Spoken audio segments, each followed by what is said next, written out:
Hello all, welcome to part 10 of this series on AutoCAD.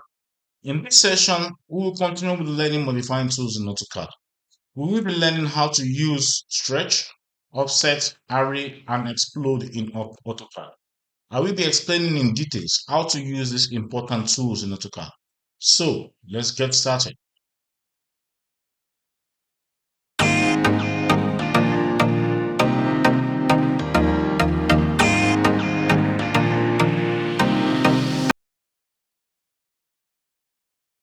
Okay, all right. So the first tool we'll be looking at here is stretch. So we'll be learning how to use stretch.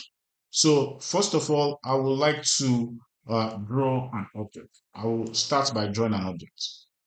So I'm going to draw something that looks like an arrow. Close. Okay. So now to use my stretch. So what stretch does is stretch is used to expand a part of the object.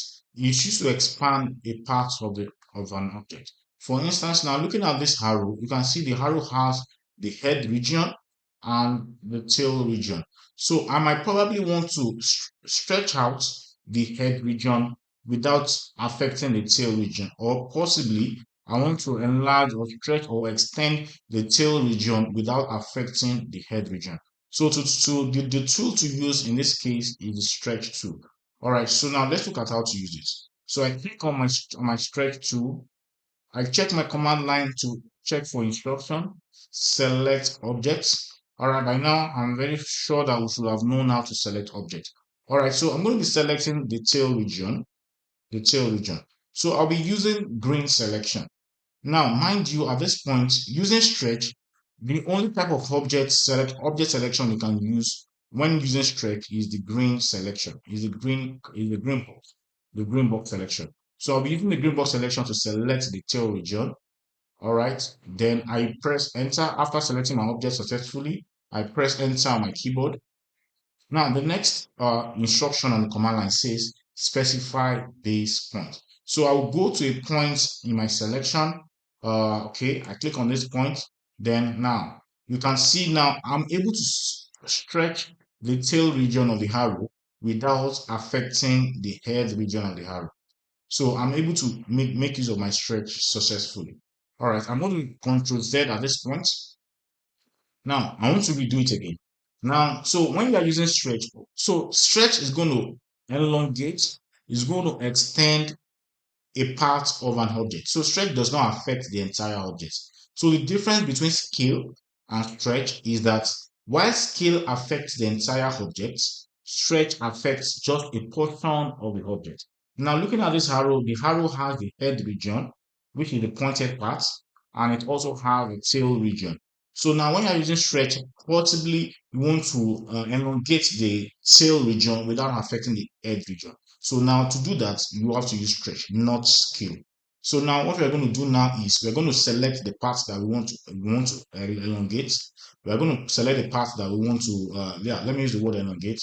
Select that part. Now, when you are selecting, the only method of selection you can use is the green selection. You can't use the blue selection for selecting when using stretch. You have to use the green method of selection. Take note of that. All right, so I click on stretch, select objects using the green method of selection. I select the portion I want to elongate. Then after selecting objects, don't forget our general rule in AutoCAD. After selecting your object successfully, always press enter on your keyboard. So I'm going to press enter. Now it says specify base point. So you can notice that you keep on seeing this word base point, and base point has different meaning when using modifying tools. So now I'll pick my base point, I'll pick a point here. So now that base point is my reference point with which I'm stretching the object. Now I can stretch to whatsoever, any way that I want. Now you can see now that while trying to use the stretch, the head region of the arrow is not being affected by the stretch. So I can say something like this. All right, so I click to make it stable. All right, so now another stretch. I want to stretch the head region this time. I click on stretch, select object. Now at this point, I'm using the green selection to touch the part of the object that I need to change.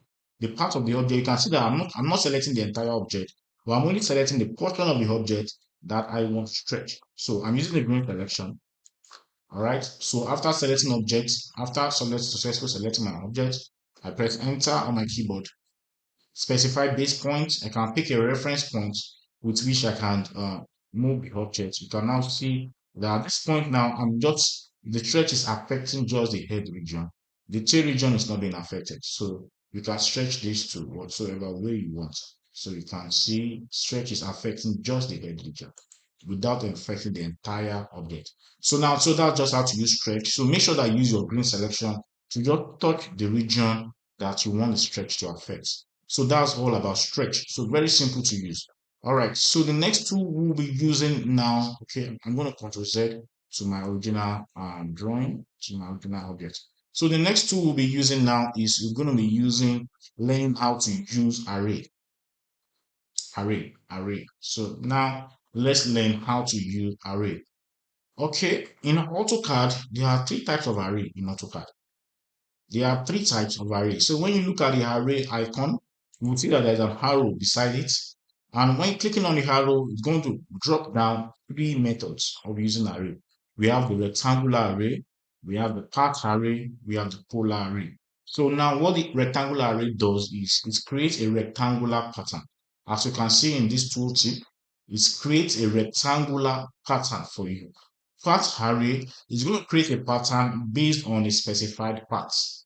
And the polar array is more like a circular kind of pattern.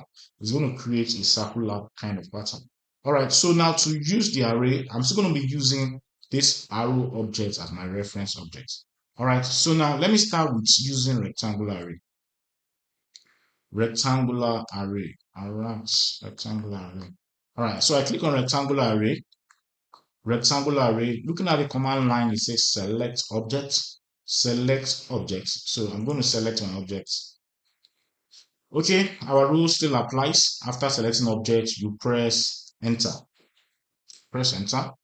Now by default, it has given me 3 rows and 4 columns. Now you can see that from the original object, it has by default it has created 3 rows and 4 columns for me by default. So I can change this by going to the ribbon up, 3 rows, 4 columns. I can try to change this to instead of 4 columns, I want 9 columns. I type 9 and I press enter on my keyboard.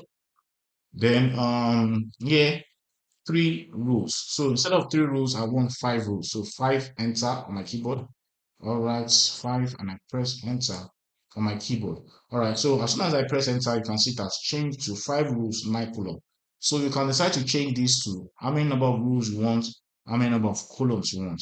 Then another thing that you can change is you can change the distance between columns. You can see here we have between. So 14.7106. So that means the distance between one column and the other. Like in this case now, this is a column, this is another column. So if you want to control the distance between this column and this column, which is 40.7106, you can try to adjust that. So now let us know I'm going to reduce it. I change it to 20, enter. So I change it to 20 and I press enter. Now you can see that it's getting more compressed. So let me use 30, then enter. Okay. All right. So now you can see that I've been able to change the distance. Using the center of this object as the reference point, the center of this object, measured from the center of this original object to the center of the next one is now 30. So you can change this to whatsoever you want. Now, what about the rows? Distance between rows. So that's the distance between this row and this next row. So you can change that distance. Now, initially we have 15. Let me double it and make it 30. Press enter. Okay, so once I do that, you can see that I'm able to adjust the distance between one row and the other. So you can actually make these changes based on your preferred option. So now using rectangular array, you can see we are able to control how many number of rows we want, how many number of columns we want, distance between rows and distance between columns. So if you are okay with these changes, then you can click close array. All right, so now you can see we're able to make rectangular array. Okay, so let me Ctrl Z to take it to the original object that we have. Now at this point, next thing I'm going to do is I'll be using polar array. I'll be using polar array. Now, I told you earlier that polar array is for circular kind of pattern. Circular kind of pattern. Okay, all right. So that I will be able to achieve what I want with my polar array, I'm going to be using a circle as a reference point, as a reference object. Okay, let me do something like this. Okay, circle. Now you can see that the circle is barely touching this object. I'm only going to be using a circle as my reference object. It's not compulsory that it will have a circle, but I'm only going to be using circle as my reference object. All right, so now using the polar array, I click the tool, polar array, I activate it. Command line says select object, select object. So now this is the object in which I want to array. This is the object which I want to use to form my circular pattern. So I'm going to select the object. Now, look at the method of selection I used. I used the blue selection because I want to select this object without selecting the circle. So I'm using the blue selection. You can use any method of selection you want. You can try to use individual. You can try to use the green. Just make sure you select this object without selecting the circle. All right, so now I've done selecting objects, our general rule, press enter. Okay, now on the modifying, on the command line, there's an instruction that says specify center point of array. On the command line, it says specify center point of array. So the center point of my array is the center point of this circle. So that's the reason why we are drawing this circle as our reference object. I need to specify the center of this circle. To do that accurately, there is a tool on our modifying tool that can help us to do this. So the tool is called the object snap. Object now. So now these are drawing aid. So let's go to this portion of our screen, which is called the drawing aid. And I'm going to be selecting, I'm going to be clicking on this tool called the object snap. So when you click on it, when you can decide to on and off it. So when you on it, it helps you to select the center of the circle accurately. So now you can see this green icon showing up, this green tip. So now I'll be able to select the center of the circle accurately. So once I select the center of the circle, you can see by default it has given me 5 other objects. So aside from my original object, I have 5 other objects, making 6 in total. So you can try to change that number from 6 to 15. 15, enter on my keyboard. All right, so now you can see this is called a polar array. Polar array. So 15, let me increase the number 20. So, okay, 20, and I click on my screen. I type 20, I click on my screen, or type 20 and press enter, whichever way. So you can see that I have more 20 objects. If you are okay with these changes, then you can accept that change. All right. So doing this, I have been able to use my polar array. So doing this, I've been able to use my polar array. Polar array. So polar array, you can see the difference between rectangular array and polar array.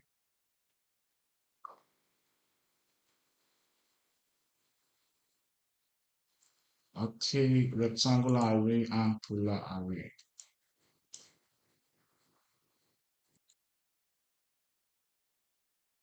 All right, so that is all about using polar array. So that's all about using polar array. All right.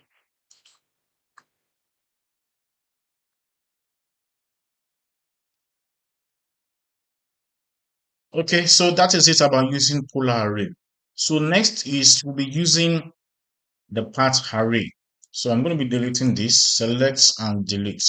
So I'll be deleting this. Now, to use the path array, I'm going to draw a line to form my paths. I'm going to be forming a path. Okay. Well, probably the best way to do this is let me use a polyline because polyline is going to give me a single object. So let me use a polyline to draw the path. Let me use a polyline so I can have a single selection when I'm selecting the path. All right. So I use polyline to draw this line. Then on this line, I want to draw an arrow. I want to draw an arrow, a small arrow. Let me put off this object snap. Draw an arrow.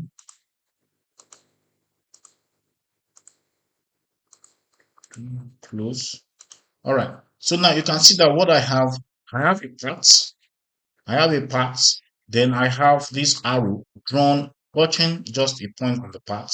So I'm going to be using the path array to pattern this object around the path.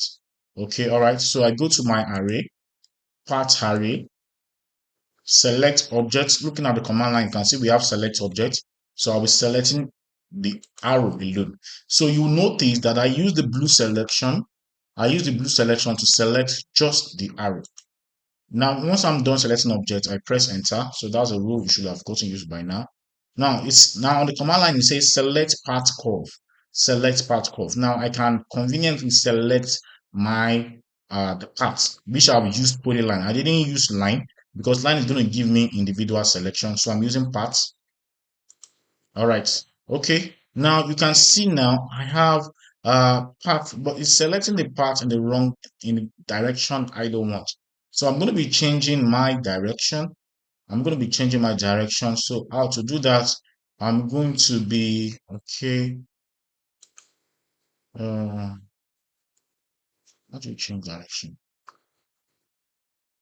Okay, so after drawing the object and the path, so the next thing I'm going to be doing now is I'll be using the path array. So I'll go to my array icon, go to the arrow and select path array. So I'll look at my looking at the command line, it says select object.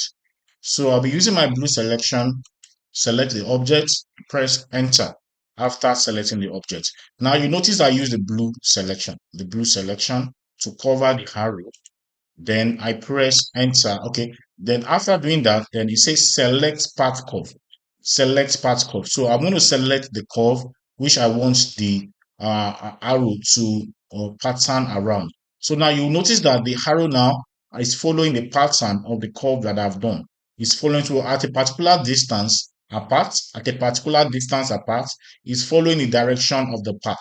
So this is the path array. Now you will notice that the rectangular array gives us a rectangular pattern. The polar array gives us a polar pattern. Then this path array follows the path that you have originally created. So now here you have between option. So you can adjust the gap between one object and the other. By default here I have 44. So let me make it 20.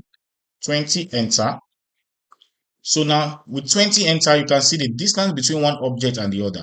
It's now 20 instead of 44. So it's now 20. Okay, I think there is a change here because of that curve. So 20. All right. So this follows the pattern of the path that you have created. So I'm going to be close at this point to accept that change. So sometimes probably you are trying to draw something and maybe this is what you want. So just use your path array to achieve it. Okay, so I'm going to be using something different this time now. Now, this time around, I will be drawing an arc. I draw an arc, then I draw a circle as my object. So the circle is almost like as if it's touching the arc. So I'm going to be using my path array to now move, to create a pattern of this circle along this arc. So that's what I'll be doing. So path array, select object, I select the circle alone. Select the circle alone, press enter, then select path curve, I select this arc. Now you can see now that it's now drawn the circle along the path of the arc. Okay, you can adjust the gap between each circle. By default, I have 100. Let me make it 50. Enter. I type 50 and press enter. Now you can see what I have. Okay, it's intersecting. Let me make it 65. Enter. Okay, all right, good. So now you can see. So if you are pleased with this result, you can accept that change. Now that is the part array. That's the part array. All right, so the next tool we'll be looking at is our offset tool. Offset tool, offset. So now let's look at the offset. Let's learn how to use offset. Okay, to learn how to use offset, let me draw an object. I'll be drawing a circle. Offset is a very important tool to learn how to use. Offset, I draw a circle. Now, this is our offset tool. You can see it here, offset. So when you click on offset, command line says specify offset distance. Very important. Specify your offset distance. The offset distance is the distance between original object and the new object. The distance. So the distance you want. There are two ways you can do this. You can specify this distance by just putting in the value of the distance if you know it.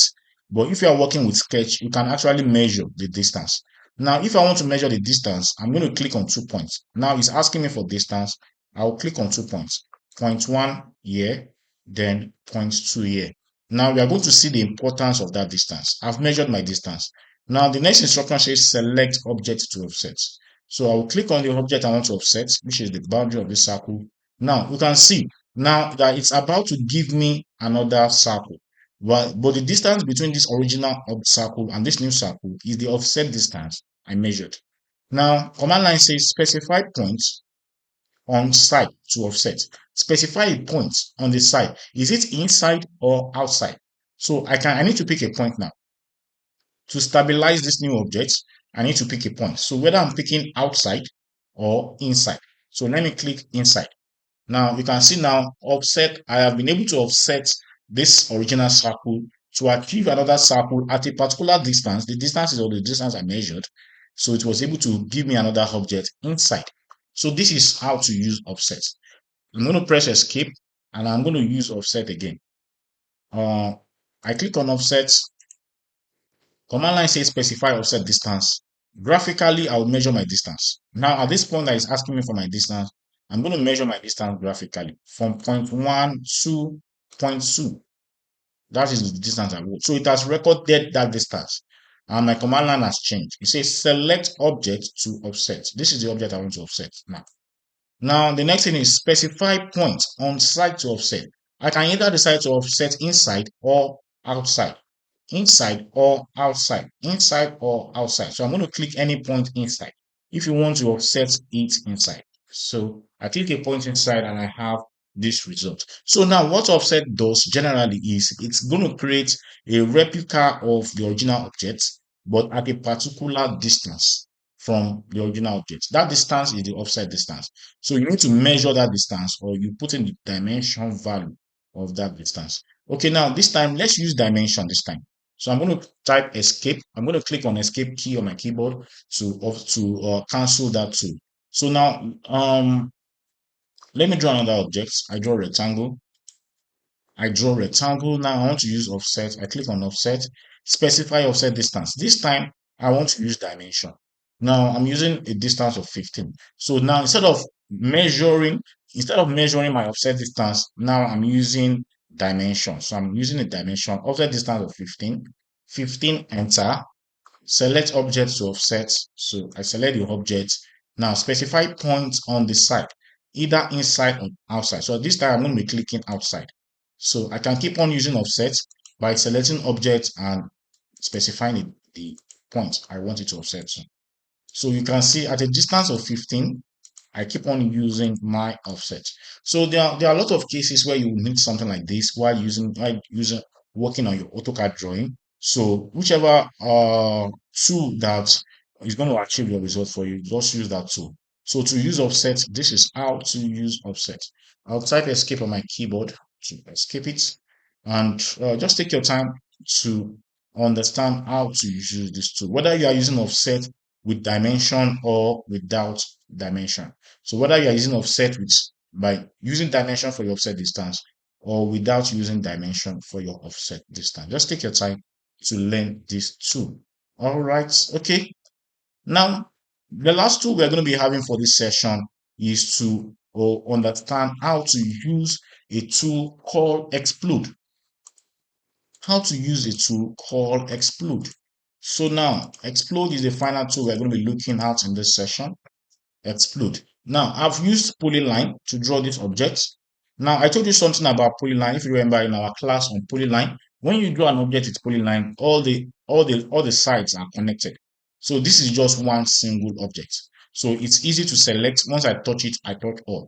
Because I use polyline, it's one single object. Now, I might want to convert this. Now, you notice that, now let's assume I want to modify this object now. Possibly, I want to delete just one part of this object. I want to delete just one part of this object because it's a single selection. It's not possible for me to delete one part because selecting one is selecting all.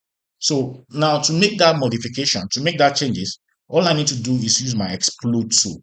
So what explode is going to do is going to break this object at its point. It's going to break it at a different point. So making it easy for me to modify.